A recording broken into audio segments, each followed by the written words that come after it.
to shorten the path. This is a series of trade and tech talks that we're organizing in partnership with Visa. And we're discussing how technology and new solutions have revolutionized payment management in companies and international businesses, in addition to opportunities and challenges that arise in this context. And I think for ICC, as I said in the first session that we did, for us, the objective is very clear. I think we can't talk about trade without talking about new technologies and how they affect how trade is done. And I think there is a lot of benefit to be had with bringing in these new technologies, looking at how new technologies will impact trade. And I think it's interesting to think about looking at the pandemic, how these things will unfold in the future. But certainly you're not here to hear me talk. We have an incredible lineup today.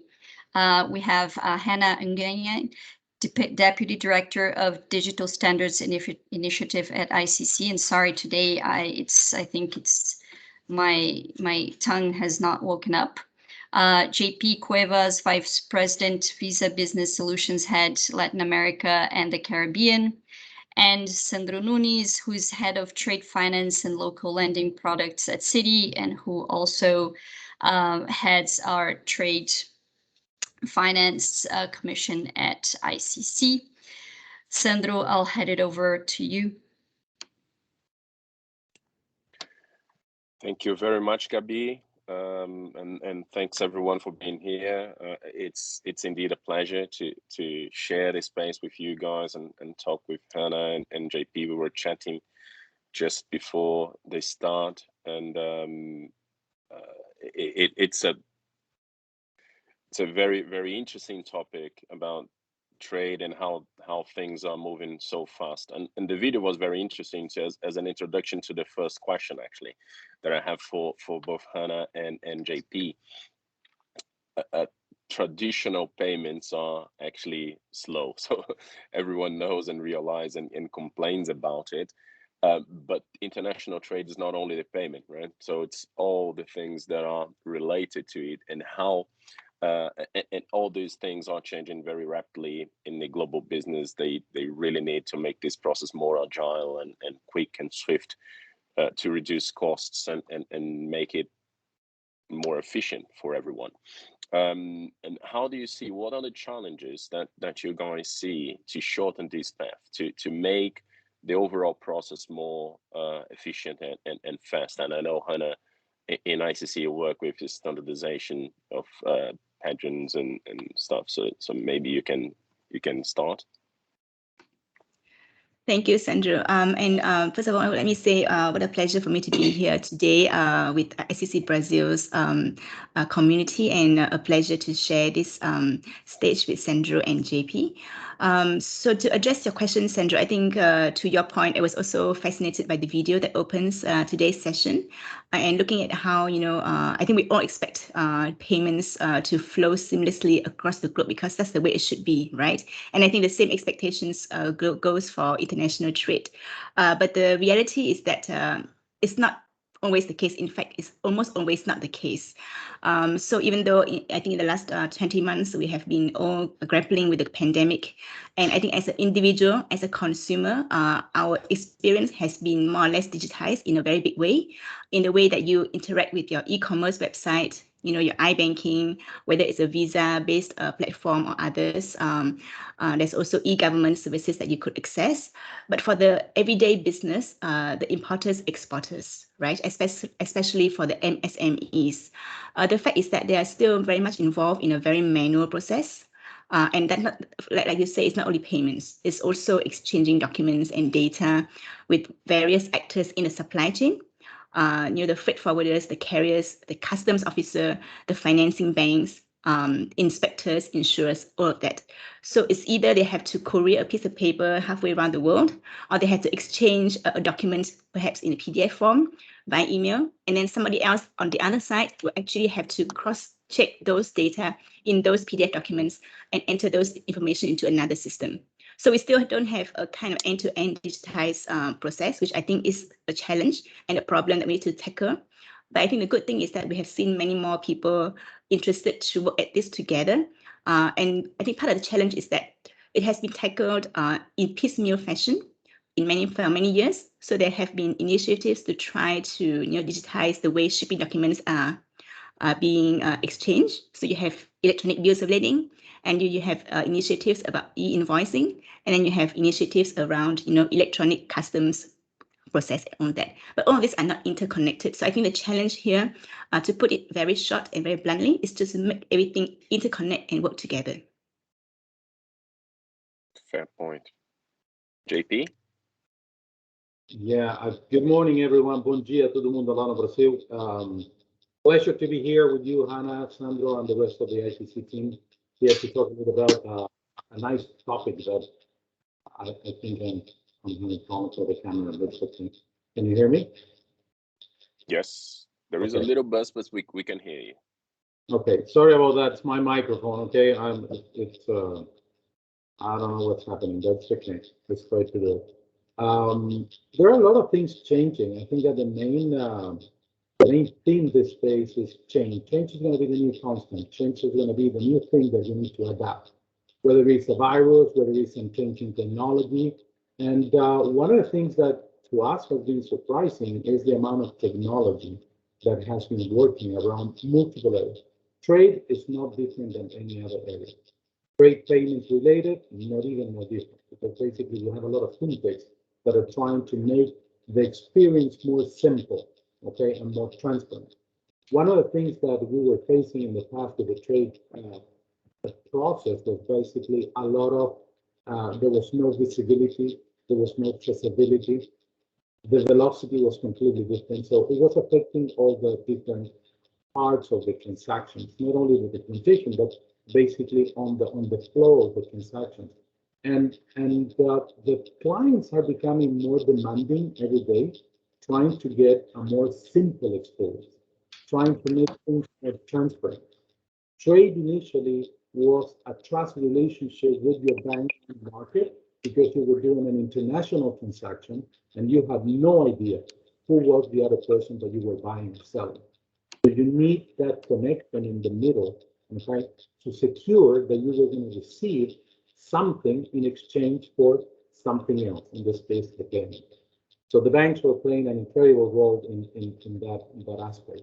Now, the economy has been evolving, the society has been evolving, and after the implementation of internet, everything changed. Because now we have shortened ways to access the information. It's faster. If you want to buy something in China, you go to the internet, so you can get immediately access to who is selling.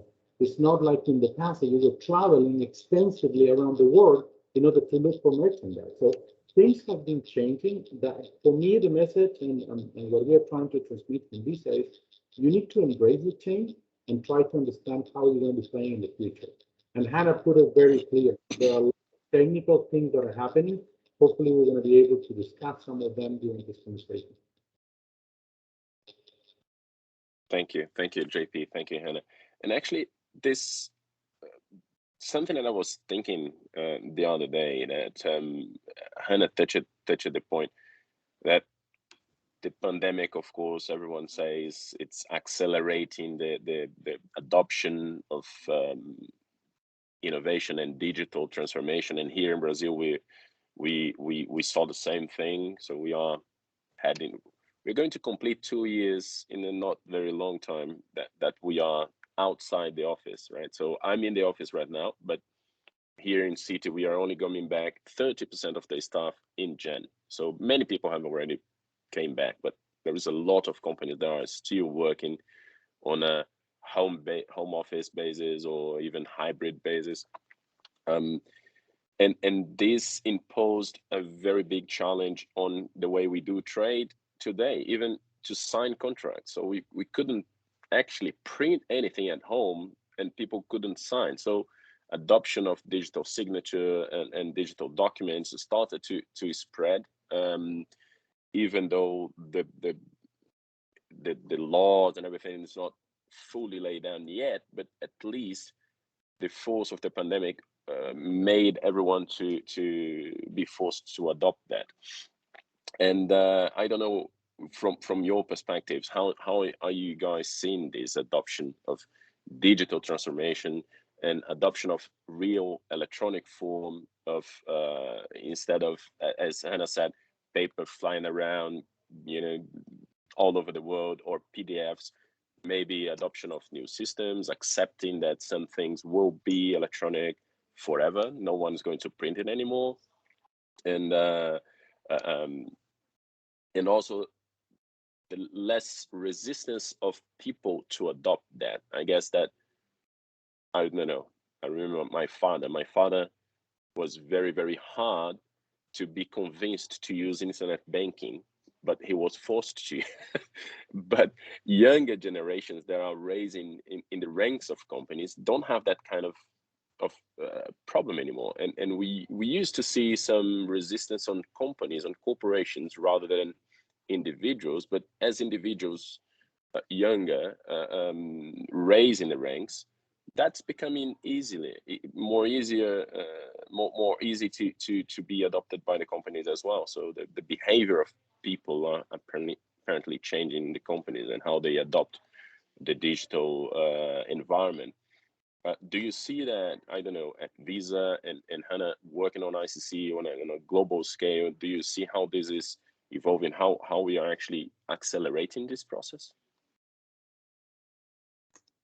Yes, Sandra, I'm happy to take this question first, JP, if you don't mind. So I think you are right, Sandra. I think there's been a lot of push factors in terms of, individuals and corporates are left with no choice because they actually have to embrace digital to survive. And so I think the first thing that we have seen, and I concur with you in that observation, I think the first thing that was digitized is the signature, because people really need to have those contracts and those papers signed, right? So even though in places where, let's say, the legislation haven't fully aligned to electronic signatures, but they have to go ahead anyway. But I think one of the things that governments are doing and catching up to is to create that enabling environment to make sure that all these digital tools will be legally recognized in the same way as the wet ink and the paper are. So that's why we are advocating at ICC DSI for alignment of national jurisdictions, national laws to the UN model laws on electronic signatures and electronic transferable records. So this will enable your signatures to be recognized and also your, let's say, electronic bills of lading to be recognized in the same way as the paper ones. And I think a very important thing I would like to highlight also is that besides the corporates, I think for governments, they see also this push to go digital is something that is aligned with the sustainability agenda. And that is also a very important consideration because there will be more incentives from governments and also policies designed to help corporates, to incentivize corporates to actually embrace digital as a way to, to become more sustainable, both on the environmental front and also on the social inclusive agenda as well. So just before I let JP just to expand on something you mentioned. So ICC is working on some kind of standard for digital signatures, is that it? No, we are not working on standards for digital signatures because these are already existing. We are simply advocating for national governments to embrace, if they haven't, to align their national laws to the UN model laws on electronic signatures in the same way that we're able to enjoy e-commerce as individuals, because I think more than 100 jurisdictions around the world have embraced that UN model law for electronic commerce. So that kind of create a level playing field, and that you have the same kind of baseline rules when you deal with all these electronic tools in that environment. Absolutely. Okay. JP? Thank you. I'm sorry, I got disconnected for a couple of minutes, so I was listening. And I think that one thing that is very important in the trade world at this moment, international payment is security. Okay, everyone is concerned about fraud, So any effort trying to reduce that risk is very important from the outset. One of the things that is we see every day more is about blockchain technology. And we all know that blockchain technology is helping all the companies and all the different industries to create a more secure environment. The way that the chains are created are almost impossible to get intact or fix it or any fraud of it, because you really have traceability since the first moment that you're creating into all the different changes. So this is going to be important. We see more and more adoption of blockchain, and I think that's something regulators are looking at it. They're learning more about how this new technology can help them every time that they're building any new legislation around. Now, the complexity for the regulators is the velocity of the change, and that is undeniable. Okay? It's the velocity of the transformation, of the innovation, will never be the same as the velocity of the regulator. So we see around the world some good examples of regulators that are trying to play around, trying to understand better, like the UK or Australia, where they have some kind of legislation that they use a thing called sunlock. So they allow the new technology to run there. Meanwhile, they are looking at it and trying to legislate around. The problem with that is, again, the velocity of the change. When they figure out that they have something new around, there's a new company appearing with something new and creating something different and building it over there. So just two thoughts regarding what Hannah was saying. I think that fraud is something that is in the mind of any company, small, medium, or large. Blockchain is helping to reduce or mitigate that risk. Absolutely, absolutely. I have a question about laws and standardization, but I'll leave that one for the last, because before I have one that still linked with payments and actually I'm curious about it. I know that Visa is sometimes working on it. I know that Citi here, not here in Brazil, but Citi globally is also working around it. And how do you see the role or the impact of cryptocurrencies on international trade? Do you see that this could really, not only the currency, right, but the technology behind it, the blockchain or whatever platform that they use? How do you see this playing a role in international trade? So I think this kind of connects with what we are talking about, but I guess it's in the back of the mind of everyone on how this is going to play out. Yeah, that's a great question. I mean, actually, I think is a hot potato these days. I mean, everyone trying to understand what are we going to do with the cryptocurrencies. I'm not going to. Yeah, depending on Elon Musk's tweets, of course, right?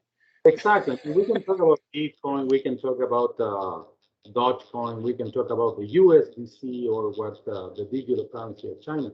But let's talk a little bit for a second on the concept, the crypto concept, because it's very interesting what these currencies are trying to create. They're trying to create a global unit of measurement. Okay, because it's, remember, what we call currency is by adoption. So why we all use the dollars is because everyone accepts the dollar as a strong currency, full stop. So cryptos, they need to build that credibility around their own ecosystem. So that's a big fight. Who's going to be in the future? God knows. For the moment, we have no idea. But that this is something that is going to be adapted in the future, I have no doubt. Today in Visa, we're embracing crypto. We're working with wallets around the world, okay? We're working together with the banks in order to understand what is the role that we can play together, okay? How do we facilitate? Because cryptocurrencies need a lot of transparency, okay? In order to be globally adopted, they need to have that transparency. I have no doubt that in the future, eventually, we're going to see transactions in cryptocurrency. As a matter of fact, I think that there was a transaction done some time ago here in a company in Florida that was doing an import and export, and they didn't pay in cryptocurrency, but they used the cryptocurrency as the a measurement unit in order to do the conversion to dollar. Okay, so there are some initiatives that are moving towards that. Now, there's still a lot of work to do from the regulator's perspective in order to see which are going to be the currencies. The same way that I say that we're working with the wallet in order to do adoption of this, we're working with the government in order to understand the USDC, to understand the Euro digital currency, to understand the Chinese digital currency, and any currency created by the government that is going to be providing some additional security for international transactions. It's different if you're doing on a personal base, any transaction from your wallet, from your personal position in cryptocurrencies, and you're buying some goods. But when you go international and you're going to be facing international law, and you need to have credibility regarding payments, that's going to be a different story. So I think we still have some time, especially, I mean, I'm very curious about what the regulators are going to be saying in the next 15 years. Yeah, if I can add to that, I think, JP, I really agree with you on that notion that I think there's still some way to go for cryptocurrency to establish itself and to prove itself as a stable and secure and scalable means of payment, because that would be the prerequisites for it to be widely used in international trade. Because you think about the volume of international trade and the volume of the normal currencies which are flowing through the system every day. So for that to be, converted or changed to cryptocurrency, then those are the attributes that it has to satisfy. But Sandra, just to go back to your question, I think before we ask ourselves whether crypto is going to have that big impact on international trade, I think I would like to ask the question, what kind of problems are we trying to solve? So are we trying to solve the trade finance gap? Are we trying to solve liquidity issues? Or are we trying to solve the problems that deserving businesses, especially SMEs, are not getting the financing that they need? So it depends on what kind of problems that you're trying to solve and whether cryptocurrency or crypto technology might be something that is useful. And so in that respect, I think crypto technologies, I think we all know it has quite some good potential in terms of helping with that trusted exchange of data, which really helps with trust. Again, to JP's point, trust is something that underlies trade, right, from the very beginning. And so I think it really helps with the exchange of data and also helps with the financing triggers that would be as part of that process when certain data or certain conditions are satisfied, right? And if you use cryptocurrency, I mean crypto technology to help enable that exchange of data in a trusted and secure manner, then that can really help trade finance. But on the other hand, I think for the same problem, there's also other technologies that can actually enable that. So for example, APIs is something that is already in use in a big way, right, for banks and payment systems. So that can also enable exchange of data. So again, from the DSI's perspective, our mission is really to accelerate trade digitization at scale.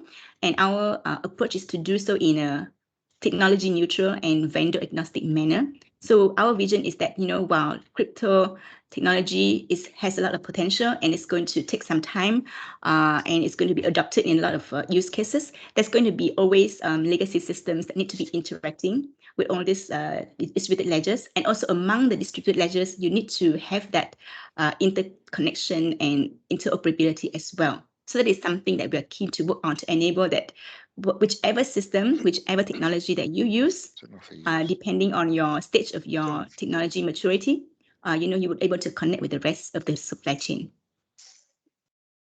So everyone is looking at it, but no one really know how to use it properly yet, right? So no Visa coin or ICC coin in the near future then.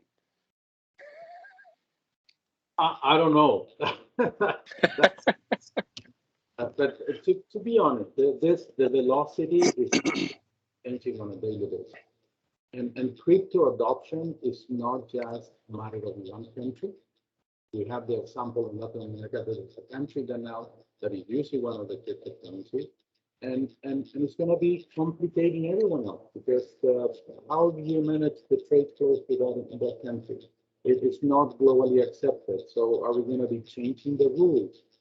There's a lot of questions around that we don't have answers.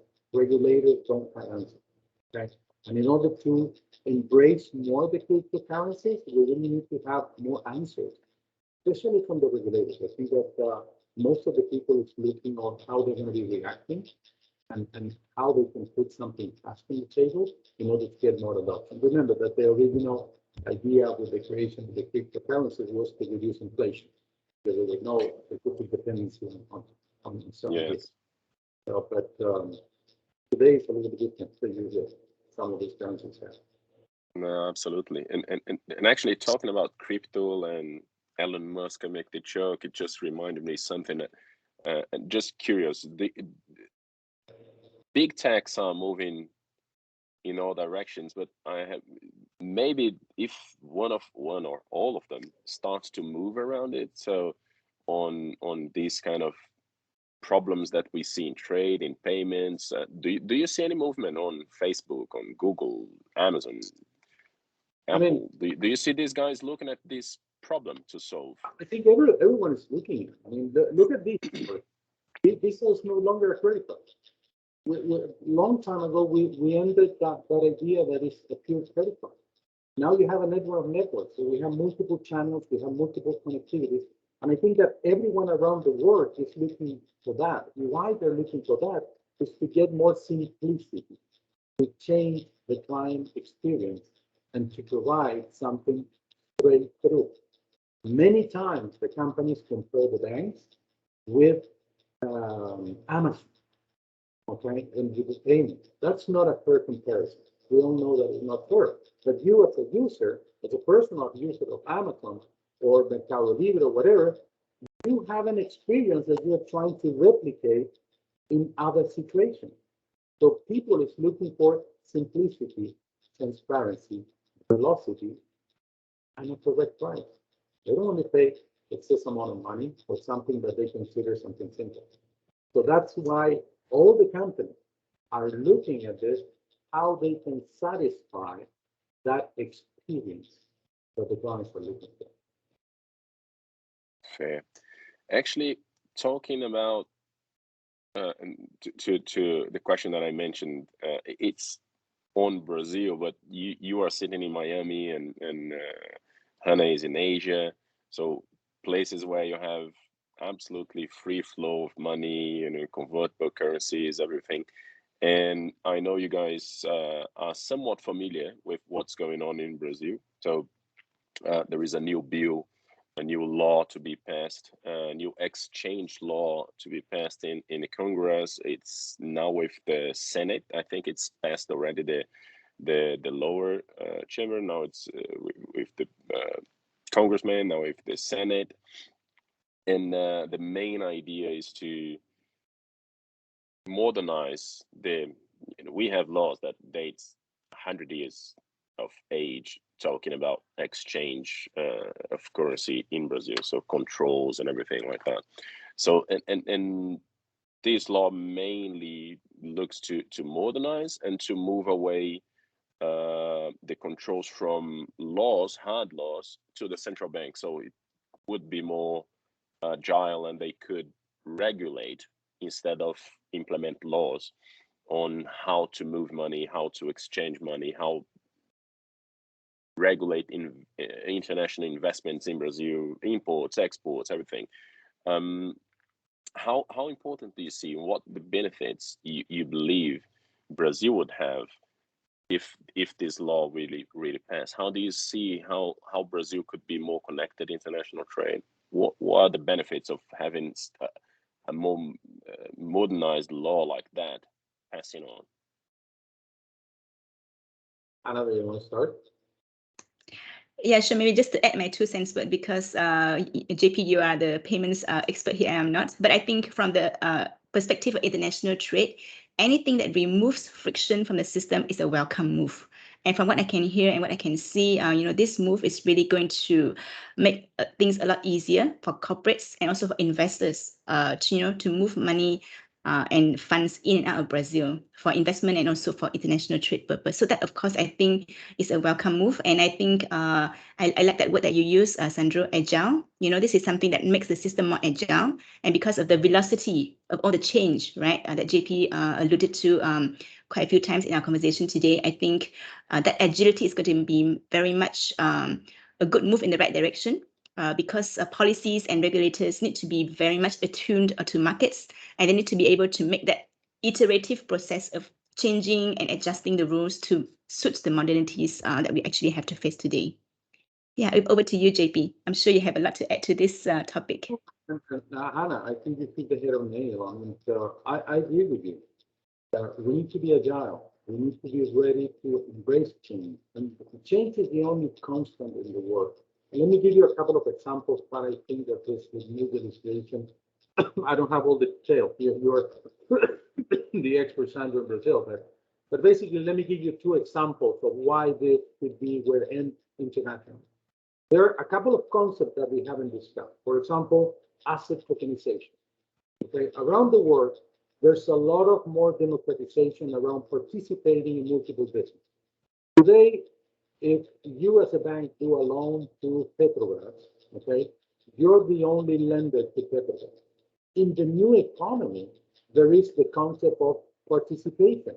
So perhaps Anna would like to have 1/16th of that loan. I would like to have 1/16th, et cetera, et cetera, et cetera. Those are funds that have been created around the world trying to get participation. This could be a good opening in order to democratize some of those transactions that in the past were only allowed by the banking. Now, second topic, and you're aware of it, which is about what's happening with alternative lending. Okay, there's a lot of tools around the world in order to have alternative lenders playing in different economies. Is that bad? I would say no, because it's another way to participate in the economy. And alternative lenders are moving from risky assets to some assets that are more steady. And we know that trade is a more steady transaction. It doesn't have the sexy extraordinary rate that any international transaction could have, but has a stability. The governments protect trade internationally, especially in Brazil. We have the first call in a debt when it's trade related. So it's more secure and steady. So you're going to see more and more international lenders or alternative lenders trying to start financing trade. So I think it's a good direction to start looking at this, because in some point it's healthy for the economy. The banks are going to continue doing this. And you know what? The banks are going to have an incredible role, because through the banks, you can syndicate that, okay, to alternative lenders or the asset tokenization. So I think that there is new business that we all can participate, and it's a good direction that the legislator in Brazil is looking at it. That's an interesting perspective that maybe we could see more competition and more access to funds, access to financing from companies in Brazil if we were a more open economy even. Sandro, I'm from Chile. Okay, and I used to be a corporate investment banker. One of the fantastic things that happened over there is that historically the banks were always financing long-term, okay, big transactions, capex, et cetera, et cetera. Well, insurance companies also they have a huge amount of liquidity. Okay, their terms 7 to 10 years, and the economy open in the capital market to legislation to other participants. Insurance companies now are financing long-term projects, mining, agro, etc. I don't think it's bad. I think it's a matter of how do we play with this, because somehow they're going to be entering the market. So if there is a legal framework, we're all going to know how do we play around this. If you don't have it, then we start having some issues in the economy, and I think it's better to have it under a regulating model. Actually, you touched a good point on the law environment, because this bill is going to change how we treat money in exchange, foreign exchange, and foreign money coming to Brazil, local currency money from Brazil going outside. How does this play out? Eventually turning the real, the local currency, fully exchangeable, fully convertible currency, allowing foreign currency to be held in Brazil. But on trade, not on the trade itself, but on trade finance, there is a lot to be gained on the security for the lenders, right? So on the guarantees and how do you make sure that actually a lender in Asia wants to finance someone in Brazil, if that someone doesn't pay, will that contract be enforceable? Which choice of law would be used? And these are still also challenges that need to be tackled as well, right? To get access to all this liquidity worldwide, these kind of things needs to be tackled here in Brazil as well, right? Agree. I mean, I don't have a comment. I mean, you need to try to cover all the bases. What governments are trying to do is make the level where we are going to be doing business. Okay, so everyone is going to have a fair share, but also at the same time, it's not going to be that competition in the market. So I think it's in the direction. I agree with you. I mean, it's the Brazilian economy has been closed for a long period of time. I think to benefit, but we have to be careful. We know that when we open the economy, there's a big risk. Okay, so I think that the regulator is going to be cautious in order to capture and have some minimum requirements that they're going to be requesting in order to maintain a free competition in the market and not affecting, especially small business that normally they suffer. True. Hannah, any comments on that? No, I think fully agree on that, and nothing to add on this. Okay. I don't know, Gabi, Danny, do we have questions from the audience? I forgot to mention in the beginning that people could simply ask questions. So yes, we have one in the chat. I don't know if you can see it. I'll try. Hopefully, I'm not going to drop again. If you want, I can ask. Yeah, maybe if you can. Better. It's from Thiago Melo de Deus.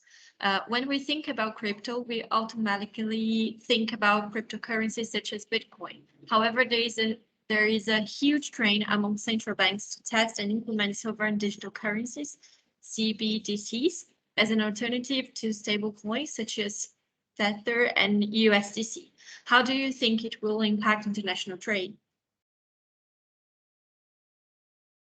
I think I mentioned a couple of things regarding those efforts, and it's true. I mean, there's several governments that are trying to evaluate how they can come out with a digital currency. I think that the effect is going to be positive. One of the things that we have in the new economy is an open competition. Okay, so basically, Bitcoin could be competing with the USDC without any problem. It's a matter of preference. Where do you want to put your money? Okay, and again, it's about something that I mentioned. You need to trust in the currency in order to make it currency. Okay, so that's why the US government, the European government, the Chinese government are trying to develop this digital currencies, because I think that they are going to be putting more confidence, or whatever you want to call it, vis-a-vis the other cryptocurrencies. If that means that the preference is going to be the USDC, I don't know. That's going to be something that we're going to see in the market. I mean, there's a big adoption of Bitcoin, Dogecoins, Ethereum, and every day we have more cryptocurrencies around the world. If you look at the wallets, I mean, oh my God, I mean, every day there's something new that is appearing, and it's appealing, and it's getting a good return.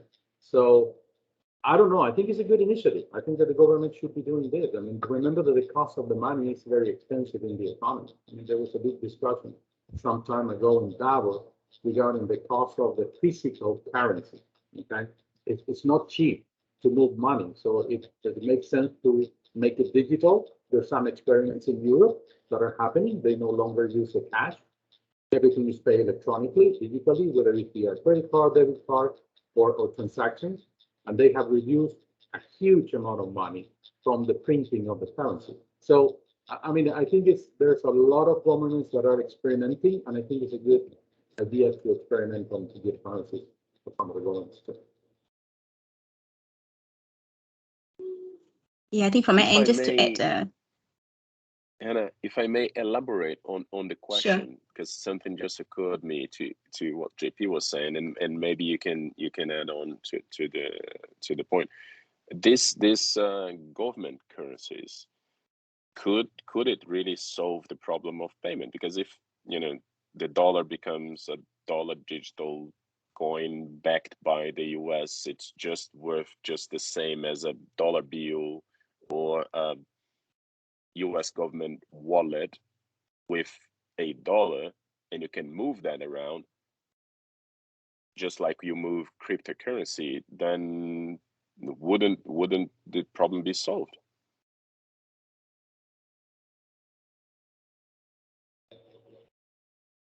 It's a good question. I think it's a matter of remember that some of the cryptocurrencies they were created with facility.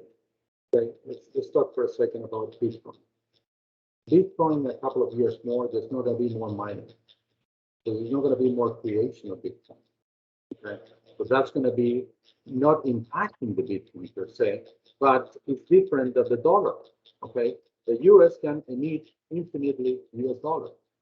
Bitcoin is something finite, so it has a determined date that people is not going to be no longer mining.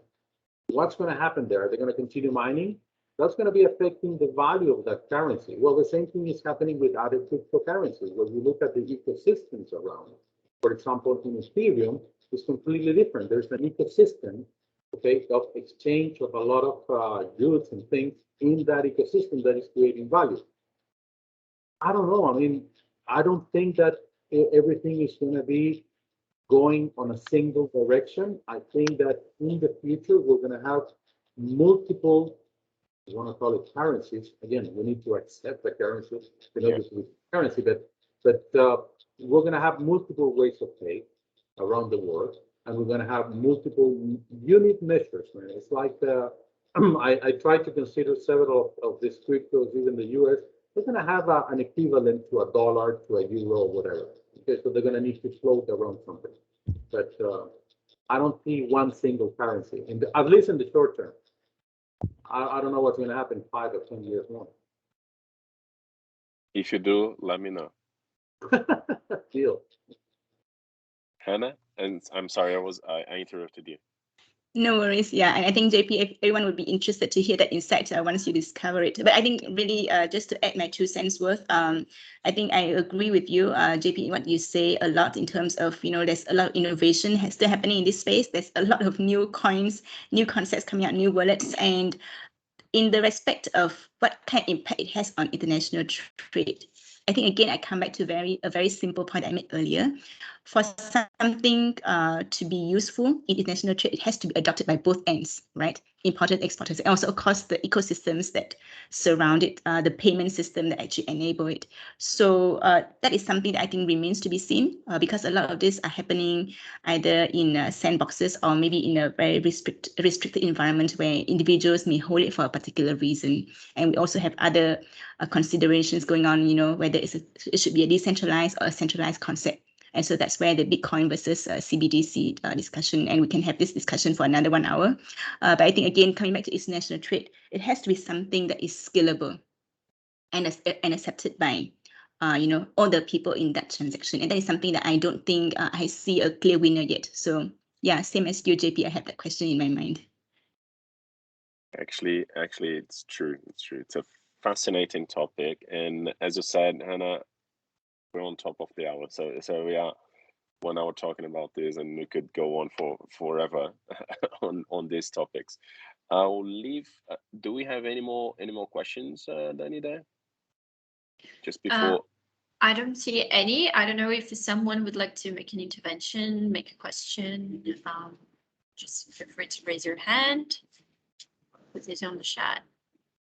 Okay, so if we don't have any, I'll leave some time for both Hannah and JP to give his final remarks, and of course Gabi.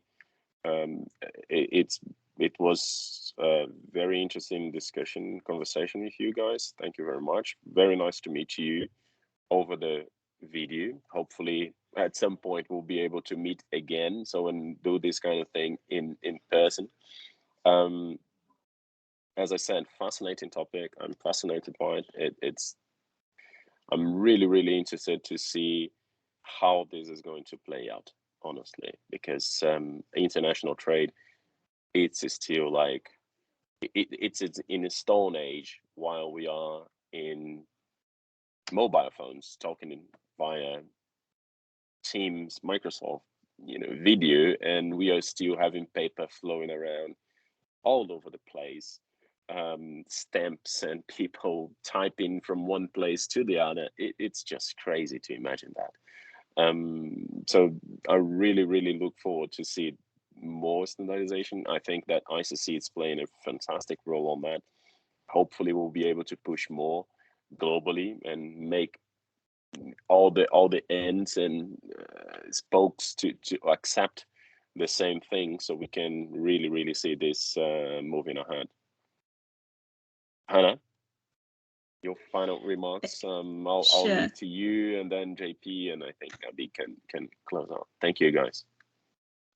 Thank you, Sandro. And I think just to add one last point before we close off, I think we have talked a lot about technology and international trade and payments, and a lot of frontier things like, blockchain and Bitcoins and CBDCs, which are still developing. But I think for international trade to move from stone age to, something of a more modern age, I think the steps can be incremental. It doesn't mean that you have to jump from your legacy system to blockchain tomorrow. You can make that incremental change. And for example, even if you just adopt an e-invoice standard for you to actually send that e-invoice to your bank in a way that actually will streamline the processing and help your banks see the financing triggers faster, it actually helps you and the bank already in that digitization journey. So that's simple, actionable steps using available technologies at a relatively affordable cost that can be implemented right now. And that's the message I want to leave everybody with. It doesn't have to be something fancy and out of the box. It can be something as regular and plain vanilla as your invoice. Or maybe adopting a digital identity, so that the banks can do the KYC, can do the verification on your corporate easier. So that's some things that are already out there. And I would encourage everybody to go and take a look and see whether you can actually adopt that today. Thank you. Fair point. Fantastic. Final remark. I love this. I would prefer to leave you with an idea. Let's embrace the change. Okay, Visa is in the middle of all the change. We're a large technology payments company. We're working with almost all the banks in the world. So don't be afraid. Talk with your banker. Okay, call the guy. Call the people at Visa, and let's have a conversation. Maybe we don't have all the answers, but there are a lot of technologies there that we are including in multiple solutions that could be exactly what you were looking for. As Hannah said, I mean, it's one step at a time. Don't try to run, but let's have those conversations. Okay, this is a great forum. I really thank the ICC. Thank you, Sandro, for leading this conversation, because this is what we need. We need to start having this conversation back. Okay, we don't have all the answers, but together we can make it. I'm pretty sure that the same way that we're embracing the change, you're looking forward to have some solutions that are going to be according to your needs, and you're going to be able to change the experience of your clients. Whether you're a bank, whether you're a corporate, we're all on board in the same boat. So let's work together. Happy to talk with you again at any time, and please call your banks and talk with the people. I mean, that's something that we need to do. We have been 18 months at home, working remotely. Well, now's the time, whenever permits, have this conversation. We're going to be figure out a new way to do it.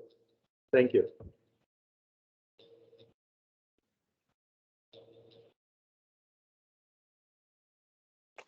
Well, Okay. Sandro, any last words from you? Well, I just said, I just want to thank you guys. It was fantastic morning, I guess, evening for Hannah there. I'll say hello to Fernando Graziera here, JP. So as soon as he arrived, I'll let him know we were here in this chat. And Gabi, thank you very much for the invitation. So it's always a pleasure. No, thank you. Thank you. And we have the third part of our conversation actually on the 3rd of December, and December is finally here. It'll be technological disruption and money movement tendencies. It'll be from 9 to 10. So for those of you interested, just wait for the link and subscribe. Hannah and JP, thank you for a really riveting morning. It's really interesting. I think Sandro put it very eloquently. There's so much happening in this space, and trade sometimes lags behind, but Hannah did make a good point of maybe we don't need to think about changing everything from, from 0 to 100 overnight. But the truth is that trade does need to pick up speed a little bit faster. And JP, I think your comment about embracing change and having better conversations, just call your banker. So Sandro, expect a lot of calls today of people just wanting to brainstorm a little bit more. Come on, guys. Right? I think it is about that. So thank you all. And we look forward to seeing all of you this Friday, if I'm not mistaken, for the last of our conversation. Thank you all and have a wonderful morning. Thank you, guys. Bye-bye. Thank you, everyone. Bye.